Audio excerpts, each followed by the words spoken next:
Good morning everyone. कैसे हैं आप सभी? I hope all are very good. तो आज हम स्टार्ट करने वाले हैं कक्षा 7th का हिमाचल की लोक संस्कृति का चैप्टर नंबर 4 अध्याय 4 त्योहार एवं उत्सव। इससे पहले हम लोग जो वो 3 चैप्टर जो वो कंप्लीट कर चुके हैं, उनको पूरा रीड कर चुके हैं और उनसे रिलेटेड जितने भी अभ्यास के क्वेश्चन हैं उनको भी हम लोग कंप्लीट कर चुके हैं। जैसे पिछले चैप्टर में हमने जो वो मेरी चंबा यात्रा के बारे में पढ़ा, चंबा के बारे में पढ़ा, चंबा में क्या क्या होता है, कैसे कैसे लोकगीत गाए जाते हैं, तो चंबा के बारे में हमने सब कुछ डिस्कस किया था। तो इस चैप्टर में हम लोग जो वो त्योहार और उत्सव के बारे में देखेंगे। हिमाचल प्रदेश में कौन कौन से त्योहार मनाए जाते हैं, जैसे बैसाखी हो गया, जैसे सायर हो गया, फागली हो गया। तो बहुत सारे इंटरेस्टिंग फैक्ट्स आपको जानने को मिलेंगे। हम समझने की कोशिश करेंगे कि क्यों जो वो ये त्योहार मनाए जाते हैं और कैसे जो वो हम लोग इनको मनाते हैं। तो चलिए फिर स्टार्ट करते हैं। बहुत ही इंटरेस्टिंग ये वीडियो होने वाली है। तो चलिए स्टार्ट करते हैं। अध्याय 4 त्योहार एवं उत्सव। सबसे पहले यहाँ पे लिखा है मेले एवं त्योहार सभी को भाते हैं। ठीक है जी, सभी को भाते हैं, ठीक है। और क्यों ना भाई, हम सब मिलकर इन्हें मनाते हैं। आओ बच्चों, आज हम प्रदेश में, प्रदेश मतलब हमारे हिमाचल प्रदेश की बात हो रही है, हमारे हिमाचल प्रदेश में मनाए जाने वाले कुछ त्योहारों और मेलों के बारे में जाने। उसी भारत के सभी त्योहार प्राय परंपरागत विधि से मध्य प्रदेश में भी मनाए जाते हैं। सॉरी, उत्तरी भारत लिखा है, उत्तरी भारत, ठीक है। अच्छा, इसको मैं थोड़ा सा इस साइड कर लेता हूँ ना। ठीक है, उत्तरी भारत के सभी त्योहार प्राय परंपरागत विधि से मध्य प्रदेश में मनाए जाते हैं। तो आपको पता होगा हमारा जो हिमाचल है वो कहाँ पर है। यहाँ पे पूरब है, यहाँ पे पश्चिम है और ऊपर की साइड उत्तर है। तो यहाँ पे हमारे हिमाचल प्रदेश है। नीचे जो वो दक्षिण है, जैसे श्रीलंका जो वो नीचे आता है तो दक्षिण की साइड आता है, ठीक है। हम लोग जो वो भारत में किस साइड है, उत्तर की ओर है। तो ये भी बातें आपको पता होनी चाहिए। तो जैसे कि यहाँ पे लिखा है कि परंपरागत विधि से मध्य प्रदेश में मनाए जाते हैं। त्योहारों के दिनों में प्रायः लोग अपने आप को आम दिनचर्या से अलग रखने का प्रयास करते हैं। वे घर की सफाई करते हैं, साफ सुथरे कपड़े पहनते हैं और विशेष प्रकार के खाने पीने का पकवान बनाते हैं और खुले मैदान में नाचते गाते हैं। प्रमुख रूप से हिमाचल प्रदेश में निम्न त्योहार मनाए जाते हैं। तो चलिए देखते हैं कि करके कैसे कैसे त्योहार मनाए जाते हैं। जैसे बैसाखी का नाम आपने सुना होगा, ठीक है। बैसाखी है सबसे पहला। तो एक महत्वपूर्ण त्योहार है क्योंकि यह पूरे हिमाचल में समान रूप से मनाया जाता है, ठीक है। तो ऐसा नहीं है कि एक पर्टिकुलर जगह पर ही मनाया जाता है। ये जो वो सारे हिमाचल में कहीं पर भी, मतलब कि जैसे आपने सुना होगा रिवल्सर में जो वो बैसाखी का मेला लगता है, ठीक है। तो और कई सारी जगह पर भी जो वो मेला लगता है, ठीक है। तो यहाँ पे लिखा है बैसाखी के दिन स्नान करना अपना ही महत्व है, ठीक है। आपने रिवल्सर में देखा होगा कि बहुत सारे लोग जो वो वहाँ पे स्नान करने के लिए बैसाखी वाले दिन आते हैं, ठीक है। लोगों में अपनी पवित्र नदियों और सरोवरों आदि में स्नान कर पवित्र होने की मान्यता है। मुख्यतः रिवाल्सर, देखिए रिवाल्सर सबसे पहले आ रहा है, मतलब कि रिवाल्सर में ही ज़्यादा जो वो ये मनाया जाता है, ठीक है। तत्तापानी हो गया, पौंटा साहिब हो गया, इस दिन स्नान किया जाता है। चौपाल का मतलब होता है मैदान, ठीक है। चौपाल के कई स्थानों में सिरगुल देवता के विश्व उत्सव को मेले के रूप में मनाया जाता है। तो इसको भी आप याद रखिए। नेक्स्ट है रली पूजन, ठीक है। रली पूजन क्या होता है? यह कांगड़ा क्षेत्र का पारंपरिक पर्व है। अगर आप मंडी में रहते हैं तो आपने बहुत कम सुना होगा, मंडी या किसी और जगह में रहते हैं आप, शायद कांगड़ा या हमीरपुर में रहते हैं तो आपने सुना होगा जरूर इसका नाम, ठीक है। एक कांगड़ा क्षेत्र का पारंपरिक पर्व है जिसमें कन्याओं के द्वारा शिव पार्वती के विवाह को संस्कार के रूप में मनाया जाता है। रली पूजन के बाद इसे बाजे गाजे के साथ जल में प्रवाहित किया जाता है। इसी प्रकार गुग्गा, गुग्गा का आपने सुना होगा, बिलासपुर के अगर आप रहने वाले हैं तो गुग्गा का नाम भी आपने सुना होगा। गुग्गा जहारपीर से संबंधित गुग्गा यात्रा भी कांगड़ा, हमीरपुर तथा बिलासपुर के त्योहार के रूप में मनाई जाती है। तो इसको भी आप याद रखिए।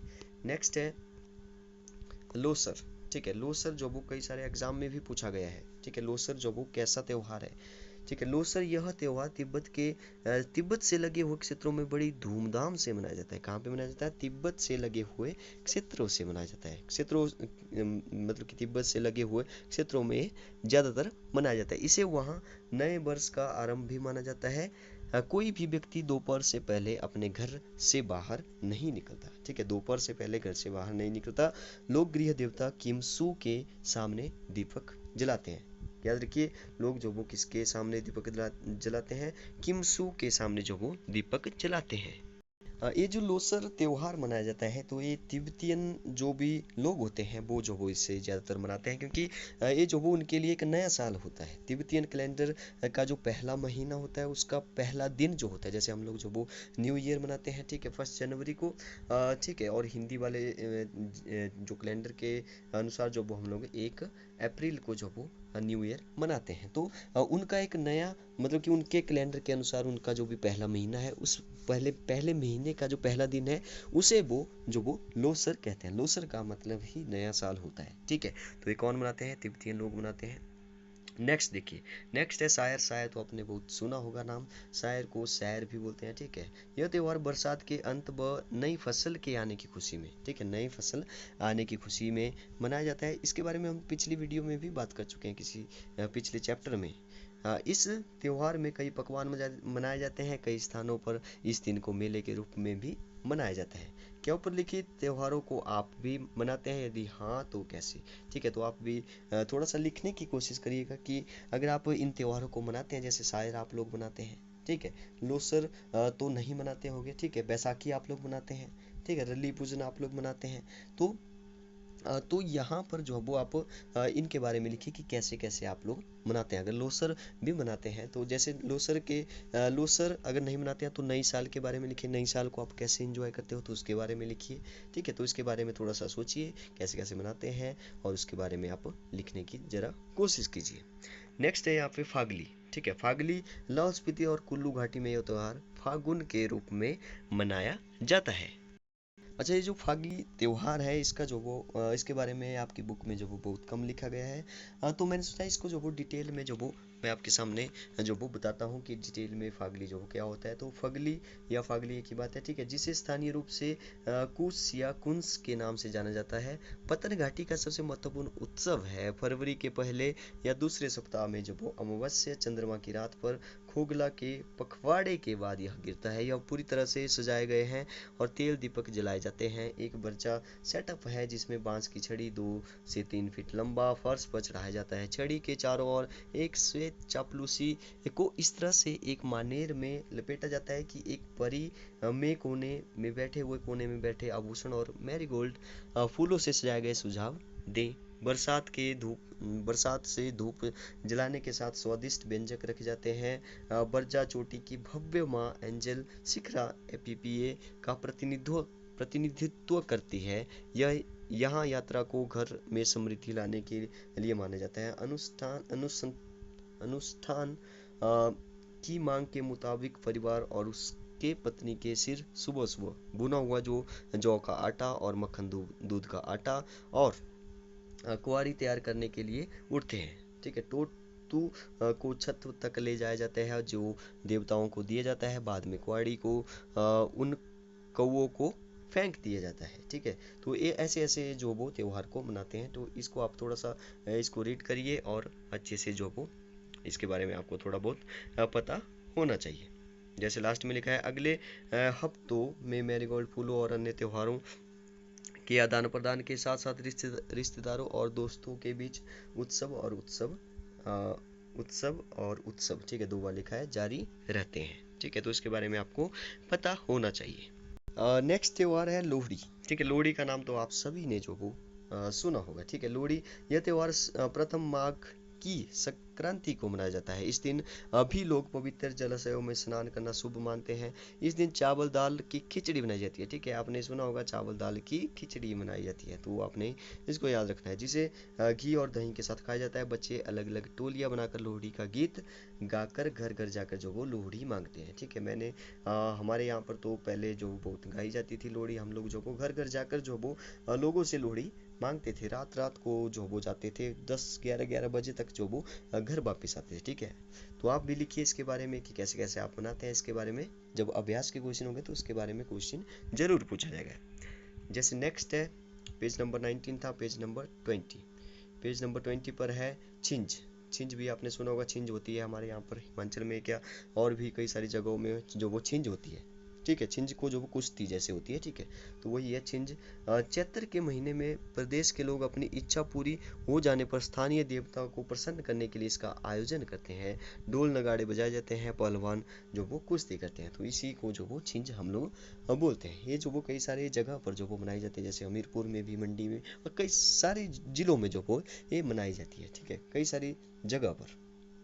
कई सारी जगह पर जो वो साल में एक बार होती है, कई जगह पर जो वो 2 साल में एक बार होती है, कई जगह पर 3 साल में एक बार होती है, ठीक है। नेक्स्ट है फुलाइच त्यौहार, ठीक है। फुलाइच के बारे में देखते हैं। किन्नौर में जो वो फूलों का त्यौहार अगस्त से अक्टूबर तक सभी गाँव में मनाया जाता है। तो फुलाइच क्या है, एक फूलों का त्यौहार है। फूलों को इकट्ठा किया जाता है और देवता की पूजा की जाती है तथा रात भर लोक नृत्य के साथ इसे मनाया जाता है।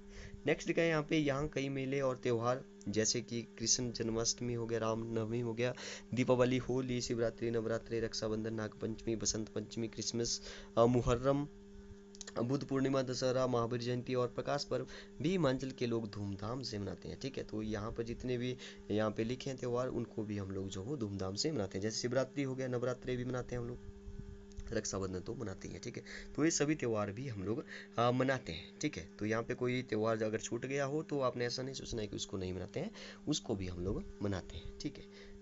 तो नेक्स्ट है यहाँ पे हिमाचल प्रदेश का प्राकृतिक सौंदर्य ही कुछ ऐसा है कि यहाँ के पेड़ पौधे, नदी नाले झूमते हुए प्रतीत होते हैं। मनोरंजन तथा खेल तमाशे लोक कला का अभिन्न अंग है। आओ कुछ ऐसी ही लोक मनोरंजन की विधाओं के बारे में जाने। तो यहाँ पे लिखा है नुआला। तो नुआला क्या होता है, नुआला चंबा घाटी का गीति नाट्य है। तो याद रखिए, नुआला जो पूछा जा सकता है कि कहाँ, किस घाटी का जो वो एक नाट्य है, तो ये जो वो चंबा घाटी का एक नाट्य है, नीति गीति नाट्य है। इसमें शिव की माला को स्थापित करके शिव भगवान की लीला से संबंधित गीत किए जाते हैं, गीत गाए जाते हैं, ठीक है। याद रखिए, शिव भगवान से ये रिलेटेड है। नेक्स्ट है स्वांग, ठीक है। स्वांग का मतलब क्या होता है, तो स्वांग, इसमें देवी देवताओं के स्वांग निकाल कर इनका पूजन किया जाता है। देखिए, ये जो स्वांग है, इसका क्या मतलब है, तो इसका मतलब होता है जैसे स्वांग, स्वांग का मतलब ही इसी के नाम से पता चला। देखिए, हम लोग जैसे बोलते हैं कि क्या स्वांग उतारा है, ठीक है, तो मतलब कि हम अपनी लैंग्वेज में इसको बोल देते हैं कि क्या स्वांग उतारा है, ठीक है। तो स्वांग का मतलब है कि जैसे जैसे शिव जी भगवान हो गए, तो शिव जी भगवान के जैसे जो वो श्रृंगार करना, मतलब शिव जी भगवान के जैसे जो वो दिखाई देना, मतलब कि उनके जैसे जो वो बन जाए, जैसे पार्वती के जैसे जो वो श्रृंगार करना, ठीक है, मतलब कि उसके जैसे सजना, मतलब कि देखने पर जो उनके जैसे वो लगे, तो इसको ही स्वांग कहा जाता है, ठीक है। तो इसमें देवी देवताओं का स्वांग निकाल कर जो भी देवी देवता होते हैं उनके जैसे जो वो बनते हैं, ठीक है, उनका स्वांग निकाल कर जो इनका पूजन किया जाता है। चंबा के मिंजर मंडी की शिवरात्रि, कुल्लू का दशहरा, सिरमौर के रेणुका आदि मेले में जो वो स्वांग निकालने की परंपरा है, ठीक है। इन स्वांगों को जैसे कृष्ण भगवान हो गए, तो बच्चों को जो कृष्ण भगवान के जैसे जो वो बनाया जाता है, ठीक है, तो इसी को जो वो स्वांग बोला जाता है। इन स्वांगों को डोले तथा रथ भी कहा जाता है, ठीक है, इन स्वांगों को डोले तथा रथ भी कहा जाता है। प्रदेश के अन्य कई जिलों में भी स्वांग निकाले जाते हैं। तो ऐसा नहीं है कि कहीं स्पेशल जगह पर ही इसको मनाया जाता है, तो सीमांचल के कई सारे जिलों में इसको मनाया जाता है। नेक्स्ट देखिए, यहाँ पे नेक्स्ट लिखा है मंडी की शिवरात्रि के देवताओं की शोभा यात्रा। तो आप यहाँ पे देख सकते हैं, मंडी की शिवरात्रि में जो वो कई सारी देवी देवता आते हैं, तो वहाँ पे जो वो शोभा यात्रा निकालते हैं, रैली निकालते हैं। नेक्स्ट लिखा है एंचलिया। एंचलिया के बारे में भी आपने जो वो पिछले चैप्टर में जो वो जरूर पढ़ा होगा। एंचलिया, ठीक है, विवाह से लगभग 1 महीने पहले जो गीत गाए जाते हैं, ठीक है, उन्हें एंचलिया कहते हैं। इसमें राम विवाह तथा शिव विवाह से जुड़े प्रसंगों को गाया जाता है। तो आपने भी जहाँ पे विवाह लगा होगा, तो वहाँ पे आप हिमाचल में सुन सकते हैं। पहले ही हफ्ता या 2 हफ्ते पहले जो वो वहाँ पे जो वो कई सारे गाने गाए जाते हैं, ठीक है, उसको ही जो वो एंचलिया बोलते हैं, ठीक है। रामलीला तथा रासलीला, अलग अलग स्थानों में रामलीला तथा रामलीला या रास लीला का मंचन किया जाता है। इसमें श्री राम के जीवन से जुड़े प्रसंग दिखाए जाते हैं। रासलीला, ठीक है, रामलीला में राम से जुड़े और रासलीला में कृष्ण भगवान के अन्य रूपों की झांकियाँ दिखाई जाती है। यह लीलाएं जीवन मूल्यों को निभाने के लिए प्रेरणा देती है। नेक्स्ट है जागरा। जागरा भी आपने किया होगा, ठीक है, जागरा नाम भी सुना होगा। जागरा करते हैं, पूरी रात जागते हैं, ठीक है, उसी को जो वो जागरा बोलते हैं। जागरा में रात जागरण होता है। इसमें रात भर देवी देवताओं को प्रसन्न करने के लिए भजन कीर्तन किए जाते हैं। तो हमने तो बहुत सारे भजन कीर्तन किए हैं, अगर आपने भी किए हैं तो उसके बारे में जरूर बताइए। नेक्स्ट यहाँ पर लिखा है खेल व तमाशे। खेल तमाशे के में पतंगों को उड़ाना, कुश्तियों का आयोजन, जादू के खेल और सर्दियों में ना के आगे, अच्छा यहाँ पे क्या लिखा है, सर्दियों में जो वो आग के आगे लिखा होगा, ठीक है, आग के आगे, यस आग लिखा है यहाँ पे, आग के आगे बैठकर कथाएं सुनाई जाती है, ठीक है। तो खेल तमाशे हो गए, ठीक है, ये था हमारा लास्ट, मतलब कि मनाया जाता है ऐसे। तो नेक्स्ट लिखा है यहाँ पे, कौन कौन से त्यौहार आपको अच्छे लगते हैं और क्यों, अपने शब्दों में लिखिए। तो जरा सोचिए कि कौन कौन से त्यौहार, जैसे आप अगर आपको दिवाली अच्छा लगता है तो उनके बारे में लिखिए, ठीक है, अपने शब्दों में जो हो उसके बारे में लिखिए। किन्हीं दो त्योहारों का चित्रण करें, ठीक है, किन्हीं दो त्योहारों को आप अगर इनके चित्र बना सकते हैं, ठीक है, जैसे दीपावली हो गया तो दीपावली के जो कार्ड होते हैं उनको भी आप बना सकते हैं, ठीक है। तो इनकी आप प्रैक्टिस करिए। तो ये था हमारा चैप्टर। तो अगले दिन से हम लोग जब वो नेक्स्ट से हम लोग अभ्यास के क्वेश्चन करना शुरू करेंगे। Thank you and have a nice day.